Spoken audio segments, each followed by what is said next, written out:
These last couple episodes have definitely been a mixed bag and cringe-worthy to review, haven't they? However, I was optimistic going into this episode of Warriors of Kudlak because it was one of my favourite episodes of the show as a kid, so I was going into it with an open mind. This time, Russell T Davies got Phil Gladwin to write the story, who was inspired by the music video labelled Clout Bustin'. It loosely based upon the relationship between a father and son's effort to assemble the perfect rainmaking device. Gladwin originally drew upon this idea involving a failed inventor and his son, whose work accidentally draws a notice of a lonely alien, who then kidnaps the inventor but offers the son to take his father's place. However, we know that idea didn't make the final cut. Russell T Davies didn't feel that Gladwin's initial ideas were quite right for the program, and encouraged the writer to take them into a different direction. Yet I would love to see that idea formulate into Doctor Who, or perhaps a Big Finish story. Instead, Gladwin decided to tweak his ideas in a completely different route. He scrapped the inventor, while the son became Lance, who disappeared at the start of the story to set the story into motion. The alien developed into Mr. Kudlak, whose plan was to collect school children for an intergalactic zoo. Yet despite all the changes, some echoes of the original clout-busting idea survived, most notable in the scene on the hilltop where Sarah Jane and Maria make rain, which looks extremely identical to the music video. But is this episode good enough to get you hooked on playing Combat 3000? Or is it another run-of-the-mill episode from the first series of the Sarah Jane Adventures? Let's find out.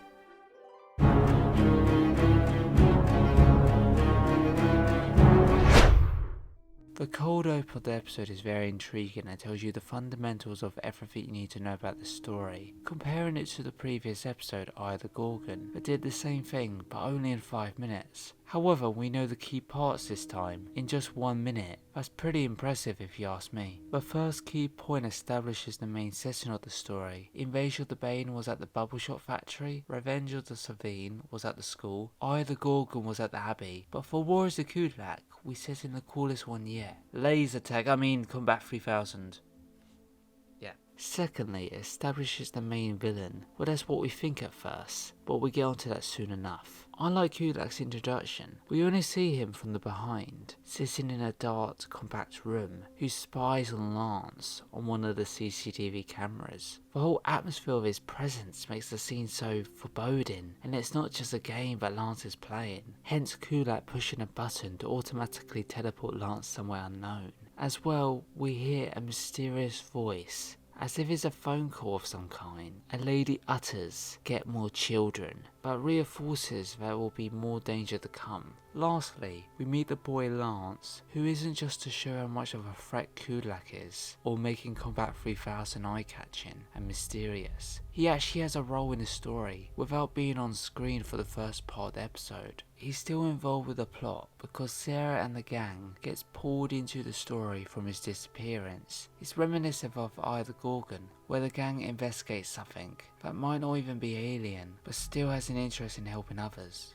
The episode kicks in with Luke and Maria strolling the streets. In a scene, Luke overanalyzes the art of telling jokes. This continues his character arc of understanding humanity. The fact that Maria shrugs this off and treats it as if it's not a big deal just shows it's not that deep, making the whole scene comical to watch. We then sharply get introduced to Mr. Grantham, who rudely cuts into the conversation, who gives him a leaflet of Combat 3000, just like any leaflet disputer, right? Wrong.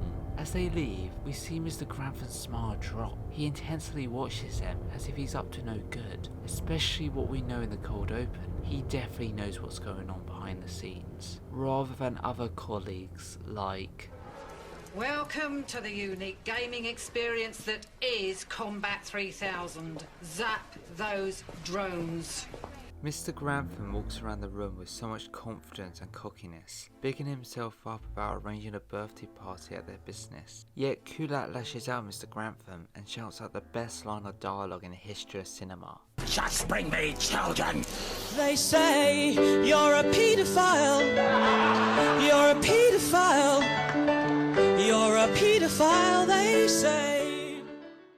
I like how Sarah interviews Lance's mum about her son's disappearance, tying it back to the cold open, making that scene have more weight, and an alternative than just being there for shock value. Adding to this, it gives Sarah a motive in finding her son, rather than being heartless and only caring about the conspiracy, building her as a character on being a great role model to the younger generation. We then see the gang set apart after Luke believes he was responsible for Lance's disappearance, because he made a joke towards him without knowing Lance's dad died. This goes full circle and makes so much sense on why Luke was trying to master jokes in the first place. I definitely understand why Luke ran out and he think he failed yet again. Trust me, I know what I'm talking about, as I insult Farron on a daily basis. Sorry mate. Sarah Jane and Maria find Lance's friend Brandon, who planned on seeing Lance on the same day he vanished. I like how this scene is put together because it creates a feeling of dramatic irony, as we know how Lance disappeared, however the characters don't just yet. After Brandon notes the storm possibly could have put him off, Maria comments there was no storm on Saturday. Now this generates an air of mystery, since it smoothly connects pretty well to the unknown disappearance of Lance. The pair then constructs a weather machine to trace the energy that might be left by the alien activity. It's shot identically to the music video Cloud Busting, but shows Gladwin's inspiration for his original concept, and has still found a way to drive into a story. However, I have one small gripe about this whole scene.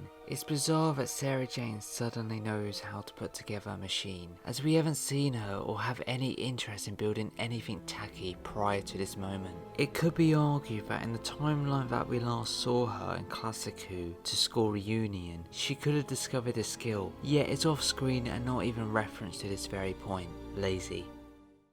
As Clyde comforts and takes Luke under his wing, he decides they should proceed to combat 3000 because it will teach Luke how to have fun after Luke shows him the leaflet that Mr. Grantham gave him at the start of the story. Maria does the same thing to Sarah Jane. It's a great narrative tool to get our characters from point A to point B, and even has a great payoff to those earlier scenes. Luke and Clyde have survived the first round and are the top 2 players, with Luke edging ahead of Clyde. This impresses Mr. Grantham to the point where he winks at the two about strategies, helping them out as he knows they're the best, but not for the right reasons the two would think. The tension builds as we know what would happen if Luke and Clyde reached the room at the end of the tunnel, as we saw what happened to Lance in the cold open. Back to Sarah Jane and Maria. They both investigate Kudlak's office until the moment is broken when Mr. Grantham enters the room and pulls out his gun. At this point I thought it was the real cliffhanger of part 1, but I was mistaken. Nonetheless, it sliced neatly into the real cliffhanger. The climax of the first part of Warriors of Kudlak. The final scene has a great atmosphere and a tense feeling. It all culminates with Luke and Clyde reaching the locked room, ramping the tension that they've been building all throughout the episode, with them teleporting to an unknown location. It leads to such a great cliffhanger as Sarah and Maria witness Kudlak's disposing their friends away and they can't do anything about it, left in the dark as we are.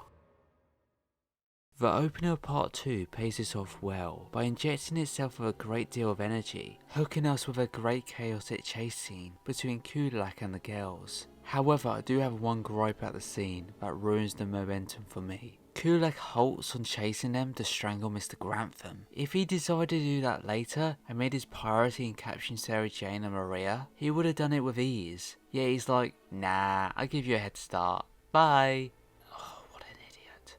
What an idiot. Luke and Clyde immediately teleport into the same exact room that they were before, resolving the intense cliffhanger of part 1. However, we know something is wrong, because Luke randomly feels ill as if he was seasick, and as well feeling the vibration on the ground, suggesting there's somewhere completely different and rocky. Nonetheless, Clyde still thinks they're in the game, ready to claim their trophy, and believes the explanation of them teleporting was just special effects. I like this as it's a relatable answer, as we'd all hold the same response as he does. Only to find out they would get shoved into a wooden crate by guards who surprisingly look like slabs from the Doctor Who episode Smith and Jones. Side note, throughout the review I'll be calling them slabs, as 1, they look identically to them, and 2, the Judoon were referenced in the Slivian episode. Okay? Right, let's begin. The slabs then push the crates into a large room, with drawing the audience attention to other crates in there. conveying the idea of the missing children to be inside the crates. Just like Eye of the Gorgon, Luke works out a way to escape from the tight holding cell and rescues the other children from the crates, including Lance and a girl called Jen. Why didn't they lock the crates with keys like a normal person? Until I realised that Kudlak did that on purpose, to test them on being the perfect warrior, instead of being a cheap cop-out to move the story along.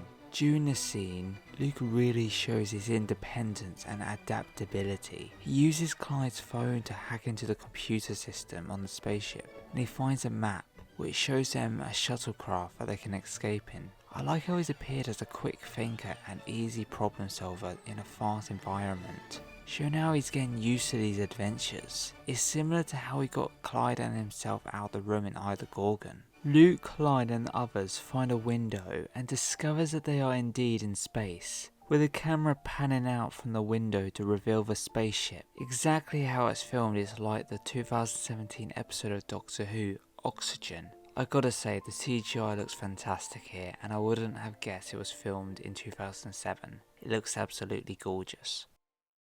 Back on Earth, Sarah Jane and Maria casually walk into the living room to unexpectedly meet Mr. Grantham standing there with his gun, just like their last encounter. Huh? How did he even know where Sarah lived? It's never explained or shown in the two parts. It made perfect sense how the Bane found them in Invasion of the Bane, because they found the information through Kelsey. However, there's no reason on how we could have known. If we had seen previously like Mr. Grantham follow them in his car, or Luke and Clyde writing their personal details down, then fair enough. But that didn't happen, leading me to pull away from the episode and hard to adjust to it later. God. Especially when Maria electrocutes his neck with the weather machine. If this was a reality, he would have died. Then both of them just laugh at Mr. Grantham when he's unconscious. Sarah Jane, you should be a role model to us, as this action is very dangerous and might give the kids the wrong idea. Jesus! They figure out where Luke and Clyde are, and Mr. Smith can pick radio waves in space. So how come Mr. Smith didn't inform them about an alien spaceship hovering around the Earth? Perhaps this could link into the series arc of Mr. Smith being evil and hiding alien secrets from them. After they discover where the boys are, they use Mr. Grantham as a ticket, zapping them into a spaceship, because they and Mr. Smith can twist the story, being the one who's behind all the children affairs. Because let's be honest, nobody would believe a bug-eyed alien did all this. It's a great way to get our characters to their destination, as they already got Mr. Grantham in their possession. Though the scene of randomly appearing in Sarah's house just cheapens it in my opinion. I like how we find out Kudlak isn't really the villain, continuing going against our expectations. As throughout the episode we don't know who's really in charge. Is it Mr. Grantham or Kudlak? I think it's a great touch because it shows our young protagonists that all aliens aren't a part of this stereotype of being evil. Kudlak is tired of war and wants peace. However, the mistress is against the idea and believes it's pointless. Their kind is born for war and nothing else. He only puts up with it because he believes in the lie that the war is still happening. From this scene I emphasise with Kudlak, because he has a good heart but can't live the life he wants because of his race. I strongly believe that everyone can relate to this in this day and age. However, Kudlak finds out this devastating revelation that the war has ended 10 years ago, wasting all those years of his life working for nothing. You can comprehend why he lashes out at everyone and destroys the mistress, who was an AI computer this whole time, because you really feel his pain and struggle in this harsh reality. We then get to see Kudlak offering the gang to execute him, as he feels responsible for kidnapping the children and sending others to somewhere he doesn't even know. However, just like the Doctor, Sarah doesn't shoot him and gives him another chance to redeem himself by finding the children and bringing them back, so then he can have his dream of peace. I really like the ending of the episode. It's really touching where they all return to Earth and Sarah Jane returns Lance to his mum, who made a promise to bring her child back in the first scene, wrapping the whole episode in a nice little bow ready for the next adventure. Overall, The Warriors of Kudlak is a very fun, energetic episode to watch and even to review, flooding to why I loved the Sarah Jane Adventures so much as a kid, compared to the weaker or even tolerable last 3 stories I had to review. Blimey. So I believe this story earns an A rank on the Series 1 tier list. When I came back to rewatch this story again for this review, I got sucked into the experience. The point where I had to rewind the episode again and again to write my notes, because it was very well paced. It's just a terrific story by Phil Gladwin, and it got me so pumped up for more episodes of the Sarah Jane Adventures, and I highly recommend you should watch or even rewatch this story again if you haven't already. Anyways, don't forget to write down your thoughts of the episode in the comments below, and make sure to like and subscribe if you haven't already. Until then, I will see you next time. Goodbye!